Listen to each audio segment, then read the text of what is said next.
ওয়ামাল হায়াতুদ দুনিয়া ইল্লা মাতাউল গুরুর। এই দুনিয়ার জিন্দেগিটা হচ্ছে একটা খেল তামাশা, এই দুনিয়ার জীবনটা খেল তামাশা। আবার আল্লাহ রাব্বুল আলামিন বলেন, বাল তুফিরুনাল হায়াতাদ দুনিয়া ওয়াল আখিরাতু খায়রুন ওয়া আবকা।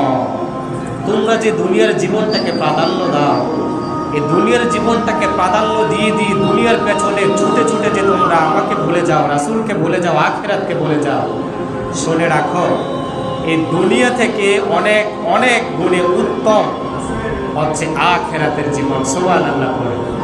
এই কারণে প্রিয় ভাইরা আমার, প্রিয় বাবারা আমার, আমি অনুরোধ করে বলবো, দুনিয়ার জন্য তো আমরা অনেক করলাম, আখিরাতের জন্য কি সামান অর্জন করলাম একটু কল্পনা করে, একটু আত্মসমালোচনা করে নিজেকে নিজে জিজ্ঞেস করো।